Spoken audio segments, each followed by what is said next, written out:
manual, há pessoas que têm em casa equipamentos que têm um monte de funções, um monte de coisas boas, e eles não usam, porque não leram o tal do manual. A Bíblia é o manual da sua vida. A Bíblia é o seu manual de vida. Qualquer coisa que você quiser saber na sua vida, qualquer coisa que você precisar de orientação, a Bíblia te orienta. A Bíblia ensina você a criar seus filhos, a Bíblia ensina a ganhar dinheiro, a Bíblia ensina a sair das dívidas, a Bíblia ensina a ficar rico, a Bíblia ensina a trabalhar, a Bíblia ensina você a namorar, a Bíblia ensina você a casar, a Bíblia ensina a relação sexual, a Bíblia ensina a cozinhar, a Bíblia ensina até a fazer manteiga. Tudo que você precisar na sua vida, a Bíblia ensina. A palavra de Deus tem um ensinamento para você sobre isso. Às vezes nós queremos fazer algo, aí a gente vai buscar lá no Google, a gente vai buscar num psicólogo, vai buscar, mas a nossa fonte deveria ser a palavra de Deus. Bispo, mas aonde que eu vou achar a resposta para tudo na Bíblia? É por isso que você precisa conhecer. É por isso que você precisa estudar, porque quando vier as situações, você vai saber aonde encontrar a resposta para aquilo que você está vivendo, que você está passando. Você vai saber aonde está, qual gaveta da Bíblia está a resposta que você precisa para aquilo que você está vivendo. Amém, meus irmãos? Então, a palavra de Deus, ela é para mim e para você, um referencial. Ela é para nós um manual de vida. Ela é aquilo que vai nos levar, nos conduzir. Ela é uma fonte inesgotável. Nono, a Bíblia é uma fonte inesgotável. Inesgotável. O que é uma fonte inesgotável? Todas as vezes que você for beber, você vai matar a sua sede. E a Bíblia, você pode ler ela 1, 2, 3, 10, 20 vezes. E quando você for ler de novo, Deus falará algo que você não sabia. Há pessoas que dizem, eu já li a Bíblia toda, como quem diz, já sei. E se essa pessoa realmente tiver lido a Bíblia toda, ela vai descobrir aquilo que o apóstolo Paulo falou. Depois de tudo, descobrir que nada sei. Por quê? Não é que ele não tinha conhecimento nenhum, é que ele descobriu que a Bíblia é uma fonte inesgotável. Que todas as vezes que você se aproximar da palavra de Deus, Ele, o Senhor, sempre terá para você algo para acrescentar. Sempre Deus terá algo para trazer e para falar na sua vida. Sempre haverá algo novo de Deus, sempre haverá uma direção nova de Deus, sempre haverá uma revelação nova do Senhor para a sua vida.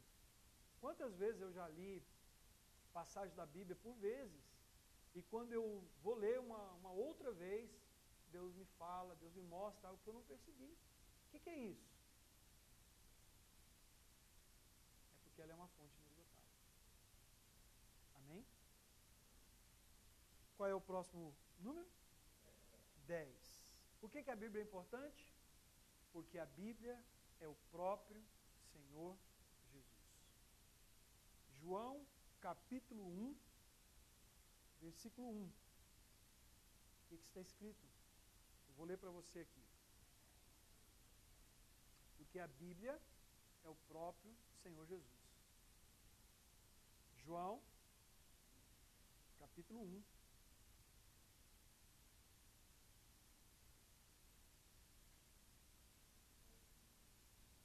João 1:1.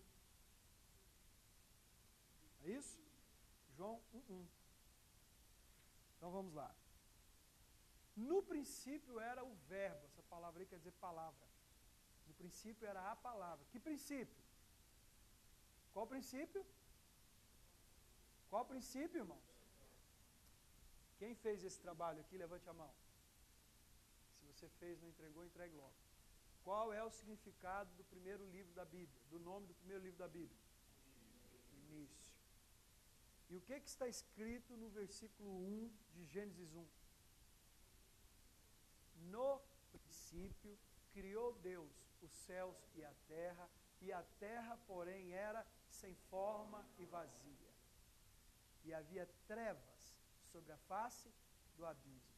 E o Espírito de Deus pairava por sobre a face das águas. Amém? Então, no princípio criou Deus os céus e a terra. A bispa está dando aula de Gênesis. Já falou isso, né, amor? Hoje, você vai falar disso hoje? É exatamente isso. Muito bem. Então eu vou acrescentar aí a introdução dela. No princípio, criou Deus os céus e a terra. Essa palavra Deus, do princípio, quer dizer Elohim, que é Deus do plural. Deus Pai, Deus Filho, Deus Espírito Santo. No princípio, no começo, criou Deus, Pai, Filho e Espírito Santo, os céus e a terra, o mundo espiritual, o mundo natural e o mundo espiritual. Céus e terra tem a ver com o cosmo, tem a ver com o universo, mas tem a ver também com o mundo espiritual e o mundo natural. Aí diz assim, a terra, porém, era sem forma e vazia. Então a palavra era, você circula lá na sua Bíblia e coloca assim, tornou-se, a terra tornou-se sem forma e vazia. Ela não foi feita sem forma e vazia. Por quê? Olha, irmãos, se você for ver o versículo 1 e for ver o versículo 2, você vai ver que há uma incoerência no português. No princípio criou Deus os céus e a terra, porém, era sem forma e vazia. Olha, como que Deus cria algo sem forma e vazia? Seria possível? Aí lá em Isaías 45, diz assim, que Deus não fez a terra para ser um caos. E por que a terra está sendo descrita aí em Gênesis 2 como um caos, sem forma e vazia? Ué, se Deus não fez a terra para ser um caos, por que a terra agora está descrita como um caos? Porque ela não foi feita como um caos, ela tornou-se um caos.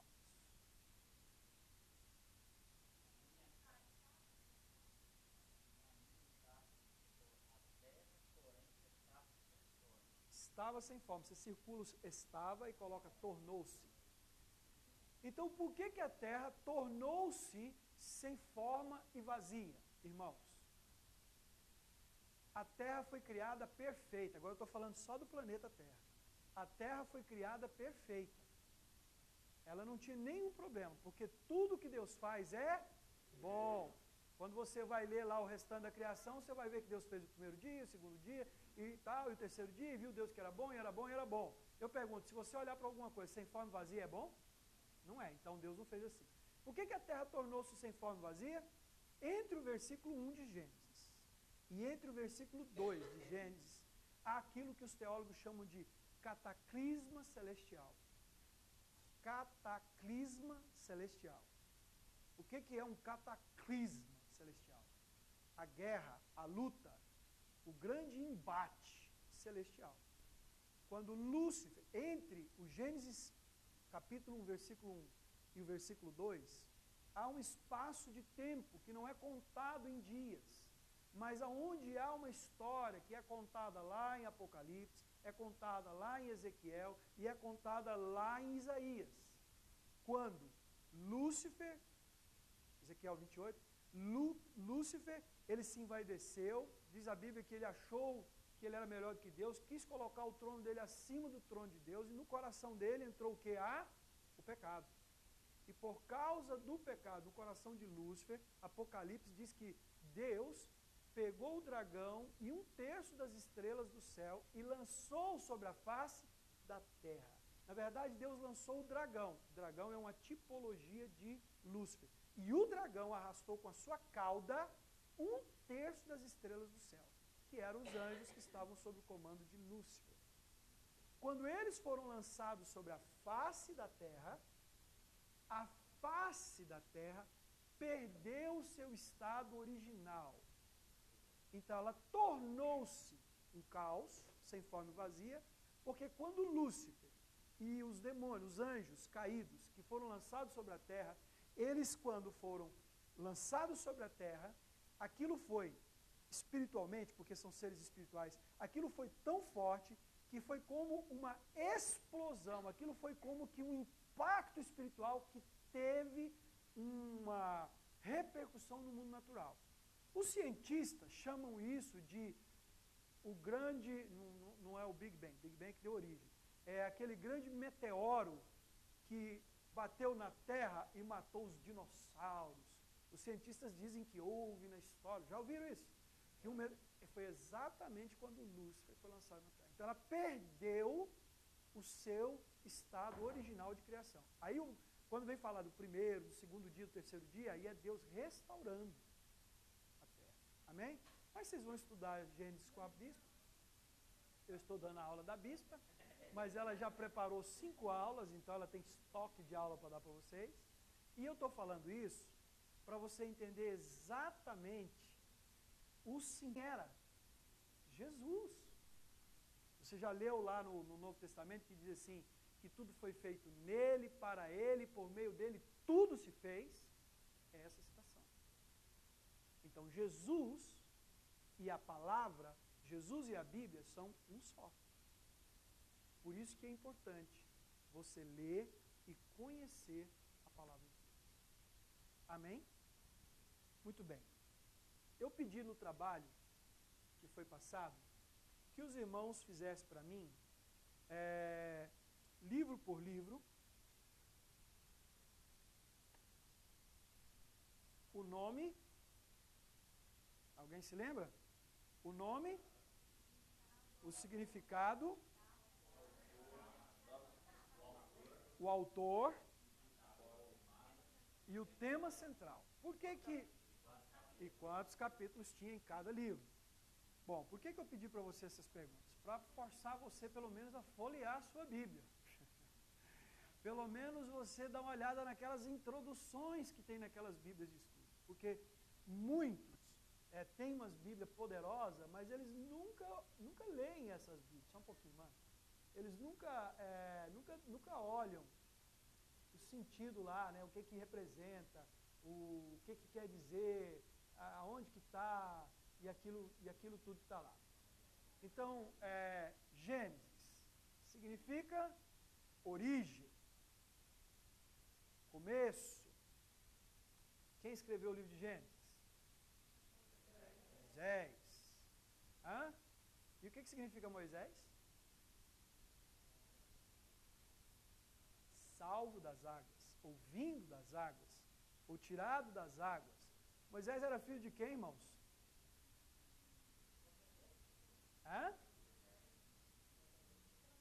Como é que era o nome da mulher? Mas tá bom, hein? Joquebede e o pai. É o nome do pai. Amém? E qual que era o tema principal de Gênesis?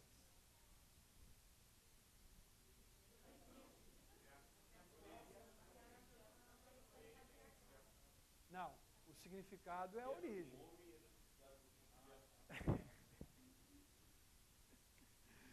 Como é que é? Eu coloquei a queda do homem e a necessidade da reconciliação. Da reconciliação. A queda do homem e a necessidade da... Ô, Antoniel, foi você que fez esse trabalho aqui? Rapaz, mas ele colocou até em memória aqui, ó. Eu falei que valia 5, né? Desse jeito eu vou ter que dar mais do que 5, rapaz. Que é isso? Muito bem, Antônio. Olha, não poderia, mas por causa de um bom advogado nessa sala de aula que argumentou muito bem e que eu aconselho os irmãos, se precisar, pode procurá-lo, eu abri a exceção para quinta-feira que vem. Amém? Está sentado do seu lado, esse defensor aí que conseguiu convencer. Só um momento. Diga. Quinta-feira próxima. Então vamos lá. Em que ano foi escrito?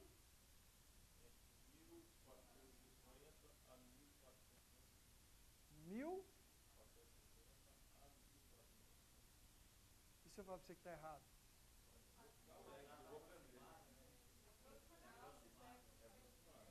1521 a 1500 antes de Cristo. Não, vocês não se preocupem. 1500. Deixa eu te falar uma coisa aqui. Não, deixa eu te falar um negócio aqui. A verdade é a seguinte, irmãos, eu não vou me deter nesses dados, se está certo ou errado. Eu quero saber se você fez. Sabe por quê? Porque eu sei que existe muita divergência entre os pesquisadores sobre datas. Há muita divergência. E autor não. Autor são poucas divergências. Poucas. Ah, então, poucos. Alguns é poucos. Muitos. Então, é o seguinte. Eu não vou me deter nisso. E quando houver dúvidas de autor, é óbvio, né? A gente tem mais ou menos uma noção de quais são as hipóteses.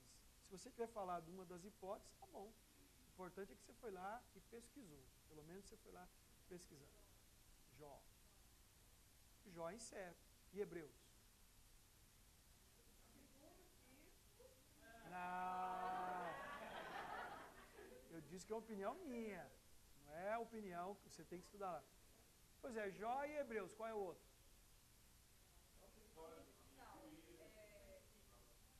Juízes foi escrito pelos juízes. Na verdade é o seguinte, irmãos. Alguns livros, não muitos, poucos livros realmente há dúvidas. Não há um consenso de quem são os autores. Amém? Mas você, à medida que vai lendo e pesquisando, você vai vendo evidência e você vai tirando a sua conclusão. Não, esse aqui foi o fulano. Eu poderia te dizer por que eu creio que foi o apóstolo Paulo que escreveu Hebreus. Mas eu tive que estudar primeiro para saber que não foi Pedro, eu tive que estudar primeiro para saber que não foi Apolo. Por que eu penso que não foi Apolo? Muitos pensam que foi Apolo. E por que eu penso que foi o apóstolo Paulo, né?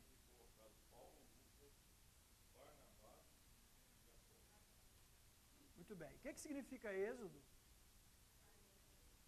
Saída, né? Ou libertação, né? E Êxodo foi escrito quando? Hã? Uai, mas se Gênesis foi escrito em 1521, como é que o Êxodo foi escrito?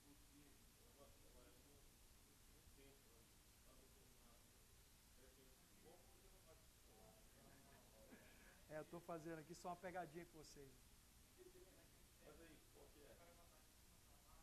Exatamente. Só que ele está falando para cima aqui, não para baixo. Antigamente, antes era contar de baixo, de cima para baixo. Então, o livro de Êxodo foi escrito aproximadamente em 1489.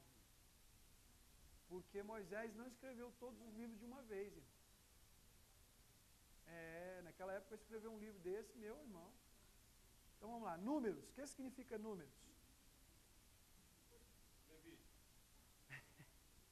O que significa números?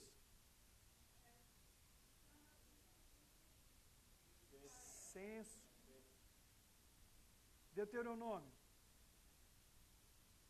Deuteronômio.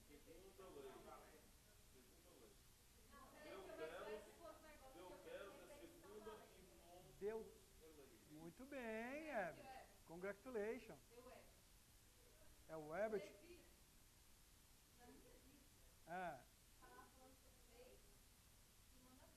Isso.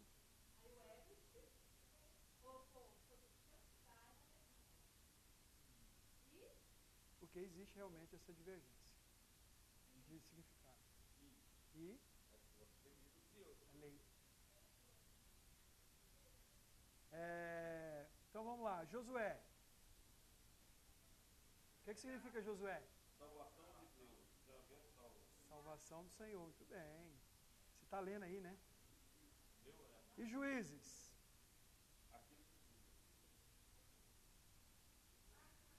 Ruth. Ruth.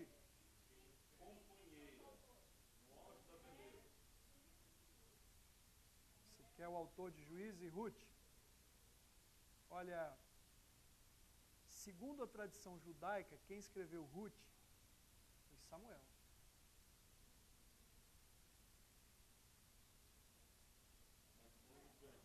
Existe. Mas segundo a tradição judaica foi ele, né? Primeira e segunda Samuel, foi Samuel. Alguém sabe o que significa Samuel? Deu nome a Deus, o nome de Deus. Pedido de Deus. Senhor. Não. Não lembro. Dado de Deus, né? Muito bem. Quem escreveu Reis? Desconhecido. Muito bem. Desconhecido. É difícil você... O que significa crônicas, irmão? Você não vale porque eu já te falei. Você não vale. Para quem que eu falei crônicas aqui? Ah, ok. O que significa crônicas? Não. O que significa crônicas, irmão? Cronologia. Acontecimentos, né? Muito bem. E Esdras? Deus é auxílio. Jeová consola, não. Isso aí é Neemias. Isso é porque está pequenininho demais e você quer que eu leia pequenininho. Isso aí é Neemias, rapaz. E Esther? Hã? Estrela. Esdra, Deus é auxílio. E Jó? Como é que você falou? Quem que falou Jó aí?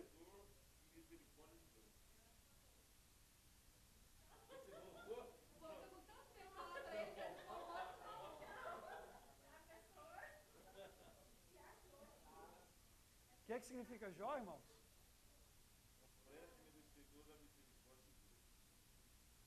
Eu nunca descobri o significado de Jó. Nunca.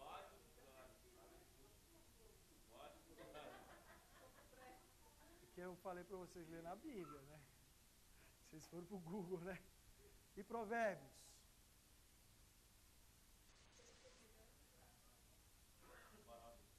Parábolas. Provérbios é parábolas. É isso. E Eclesiastes? Função do pregador. Ou obra do pregador. Muito bem. Quem não fez o trabalho? Muito bem. Deixa eu dizer para você, você não é obrigado a fazer. Tá bom? O trabalho, ouça, o trabalho não reprova. Esse trabalho vale 5 pontos. Você, para ser aprovado, precisa de 80 pontos. E você terá os seus 80 pontos através da frequência e da leitura. Ok? Agora, você pode falar assim, não, mas já vou fazer o trabalho que depois eu posso matar a aula.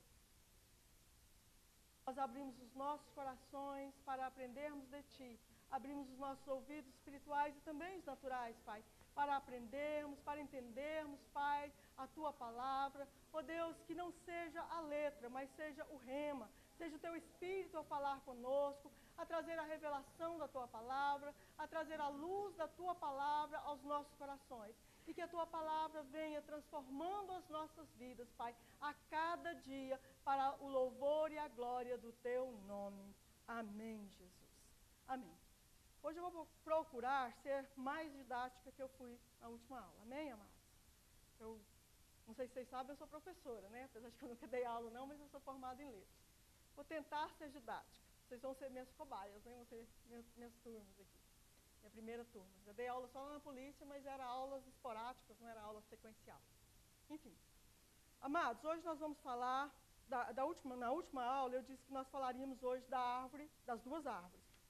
Talvez falaremos, mas ainda tem um assunto antes para falar, que não posso correr lá para as árvores, que já está lá na frente em Gênesis. Amém?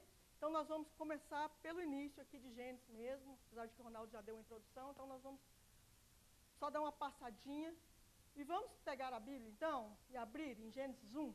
Já deixa a Bíblia aberta aí, que você vai estar checando algumas coisas aí na Bíblia, algumas passagens. Amém?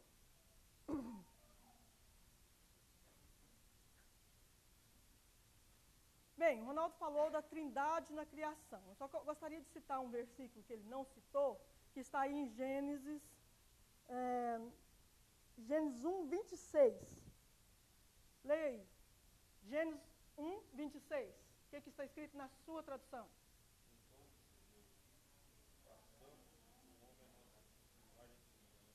Tá bom, só até aí. Eu só quero o verbo aí. Qual que é? Façamos. Por que façamos? Trindade. Não é? Se fosse só Deus, uma única pessoa, não fosse a Trindade, Deus diria, então eu faço, então eu farei, eis que eu faço, algo assim, né? Mas ele diz, façamos, apontando para a Trindade. E no princípio também, no primeiro versículo, que está, né, no início no primeiro versículo, Gênesis 1, ele diz, no princípio criou Deus, e como nós já vimos, essa palavra Deus aí no hebraico, Elohim, que significa a Trindade. Amém, amados? Deus Todo-Poderoso, a Trindade manifesta aqui na criação. Amém? Qual o propósito da criação? Vocês sabem dizer? Qual o propósito da criação? Pode falar, amados. Pode arriscar também. Qual é o propósito da criação? Qual o propósito de Deus na criação?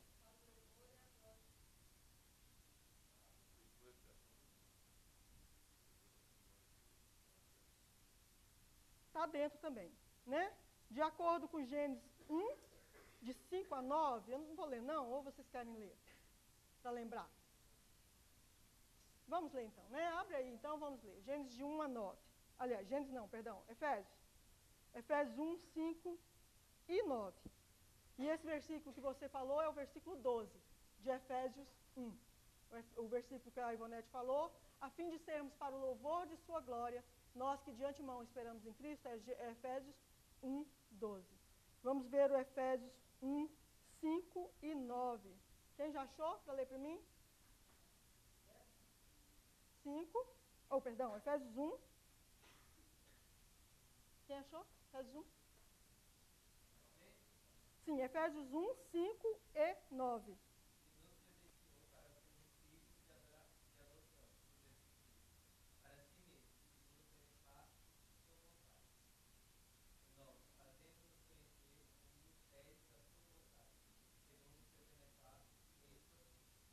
Agora lê o versículo 12, do mesmo capítulo aí, por favor.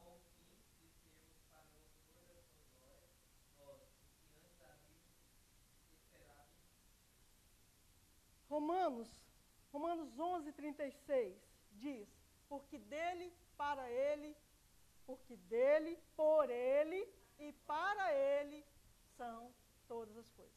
Nem precisa ler, porque é isso aí que está escrito. Romanos 11, 36. Porque por ele, porque dele, por ele e para ele são todas as coisas. Não só o homem, mas todas as coisas. É para Deus, para o seu louvor, para a sua glória. Amém? Então, Efésios 1, versículo 5 e versículo 9 e o versículo 12 também. Certo? E Romanos 11, 36, a fim de sermos, porque dele, por meio dele e para ele são todas as coisas. Então, todas as coisas foram criadas com o propósito da glória de Deus. Amém, amados? Nós fomos criados para a glória de Deus, para o louvor do Senhor. Fomos criados para glorificar a Jesus. Né? Isso está dentro do propósito. Fomos criados para glorificar a seu Filho Jesus. Fomos criados para manifestar o próprio Deus. Amém? Um artista, quando ele... Fomos criados para expressar o próprio Deus. Um artista, quando ele cria um quadro, ele quer se expressar através daquele quadro, através da sua arte. Seja um quadro ou qualquer outra forma de arte, ele quer se expressar a si mesmo através da sua arte. Então, Deus, na criação, ele quer expressar a si mesmo. Amém? O propósito da criação, glorificar a Deus e expressar a Deus. Né? Aí depois, mais na frente, nós vamos ver o propósito da criação do homem em específico. Estamos, por enquanto, na criação de todas as coisas.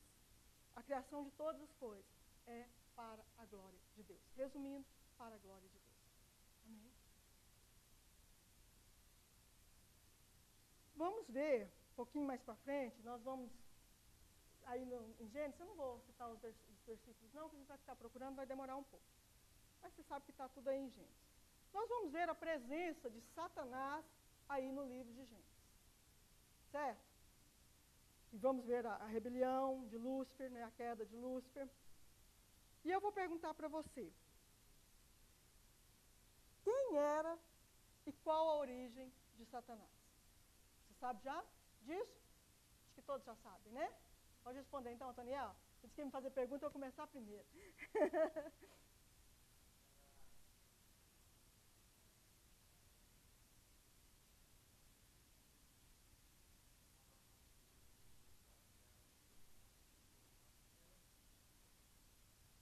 Amém. Tá certo? Sim ou não, gente? Amém. Amém. Glória a Deus. Sim. Sim, Satanás era, né? Como está escrito em Ezequiel, se quiser anotar aí, nós não vamos ler agora não, porque o Ronaldo já até citou isso aqui, nós só estamos passando. Ezequiel 28:11 e Isaías 14:12. Vai falar da origem, de quem era e da origem de Satanás.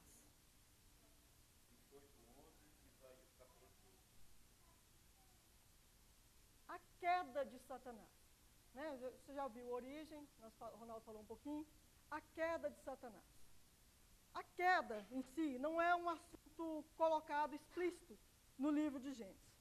Contudo, ele está implícito em todo o livro, né? Ele está implícita a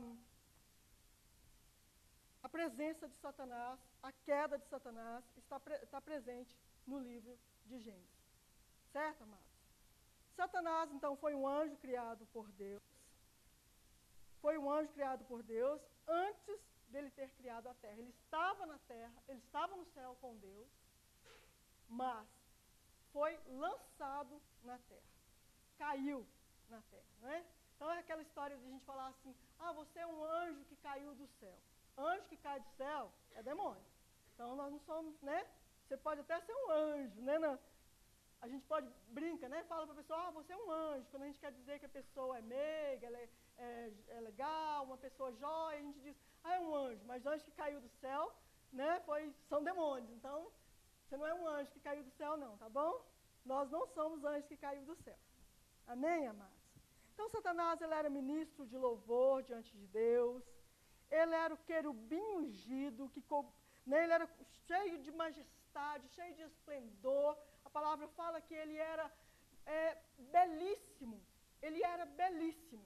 E por causa da sua beleza, por causa do seu esplendor, ele veio a se tornar orgulhoso. Ele se tornou orgulhoso. Se orgulhou. Então, por causa do orgulho, a rebelião entrou no seu coração. Porque ele disse no seu coração, eu serei semelhante ao Altíssimo. Eu serei semelhante ao Altíssimo. Né? Me assentarei nos mais altos céus. E aí, por causa do orgulho, porque ele quis ser igual a Deus, a consequência foi a queda. Então, todas as vezes, amados, isso aqui vai nos ensinar um princípio muito importante. Todas as vezes que alguém quer ser igual a Deus, igual no sentido de o igual desassociado, porque a palavra de Deus nos fala para sermos imitadores. Mas quando nós queremos ser iguais, mas desassociados de Deus, independente de Deus, eu posso, eu faço, eu tenho poder, vocês estão entendendo? Esse igual, sentido de roubar a glória de Deus. Esse igual, mas não no sentido de ser imitador, de parecer-se com Deus, mas de ser, não, eu mesmo faço, eu não preciso, independência. Não é? Toda vez que isso acontece no coração do homem, o resultado é certo. E eu quero que você anote um versículo aí, que você não pode esquecer desse versículo. Aliás, eu quero que você leia e quem estiver anotando, anote. Provérbios 16, versículo 18, quem abre rápido, abre para mim e leia. Se eu tiver errado, é 16, 18? Isso, por favor, mais alto, meu filho. Por gentil. A soberba precede a ruína e a altivez de espírito a queda. Amados, todas as vezes que nós olhamos para um homem de Deus que caiu, que a gente ouve falar de um homem de Deus que caiu, uma mulher de Deus, pode observar que esses itens estão presentes na vida dele.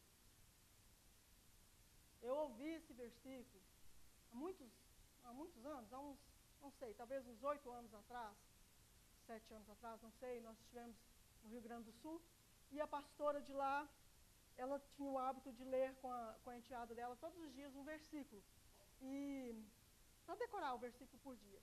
E ela leu esse versículo, nós estávamos sentados para tomar o café da manhã na mesa, ela leu esse versículo para a enteada dela. E naquela hora, eu me lembrei do apóstolo Paulo Henrique. Isso há uns 7 anos atrás, não sei, talvez 7, 6, não lembro bem o tempo exato. Você lembra, Samuel, quando a gente foi lá da primeira vez? 5 anos? 5 anos. Então, e naquele momento eu me lembrei do apóstolo, porque eu estava vendo algumas atitudes dele que eu achava, na minha opinião, que eram soberbas, que eram altivas. E quando a pastora leu isso, me deu um negócio assim no coração, me lembrei do apóstolo Paulo Henrique, pensei, meu Deus. E eu tive assim até não é porque eu pensei, uau, o resultado então vai ser a queda, mas até repreendi assim o meu coração mesmo, estou julgando o irmão já, mas aconteceu, não é, irmão? Por quê? A altivez, a soberba precede a ruína, a altivez de espírito, a queda. Então, para mim, uma das primeiras características, ou a característica mais marcante, eu não sei para você, mas eu julgo assim pelo que eu leio na palavra, pelo que eu vejo como experiência, mas principalmente pelo que eu leio na palavra de Deus. Para mim, uma das principais características, marcas de um homem e de uma mulher de Deus é a humildade. É o que, irmão? Humildade. Mais à frente nós vamos, se tiver tempo, eu vou falar um pouquinho, ter um tempo maior para falar desse aspecto, dessa característica de Cristo, que é uma das características mais marcantes da vida de Cristo, que tem que ser a nossa. Uma das coisas que mais identifica que uma pessoa nasceu de novo é quando ela se rende. O que é se humilhar? Se render, não é? Quando você se rende, quando você reconhece, eu errei, eu pequei, eu preciso do Senhor, isso você está se humilhando, você está se rendendo, você está tendo uma atitude de humildade. Então, para mim, a maior, ou a primeira, e tem que se manifestar na vida do cristão, em todo tempo, em toda a sua vida, é a humildade. E lembrando que quando não há humildade, quando há o contrário, a soberba precede a ruína. Então, é um princípio muito importante para nós vermos aqui. Amém, amados? Apesar de que isso aqui não está explícito, a queda de Lúcifer não está explícito em Gênesis, mas em Gênesis, como é o livro dos princípios, depois eu vou passar um trabalhinho para vocês, né? Então, vocês já vão observando aí princípios, que o trabalho vai ser em cima de princípios. Como Gênesis é o livro dos princípios, nós vamos ver os princípios de uma série de coisas, ou de todas as coisas. Não vou dizer que de todas as coisas, porque talvez, mas eu acredito que de todas as coisas, visto que é o livro dos princípios, não é? Aqui dentro do livro de Gênesis. Então, o princípio, só para você ter um exemplo, princípio para uma família. Deixará o homem pai e mãe. Não é? Princípio, está em Gênesis. É um princípio. Quando o homem não deixa pai e mãe, dá problema. Não é verdade? Quebrou um princípio. Outro princípio aqui, esse que nós estamos falando, a questão da soberba que vai preceder a ruína, vai preceder a queda. Lúcifer caiu por causa da soberba, por causa do orgulho no seu coração.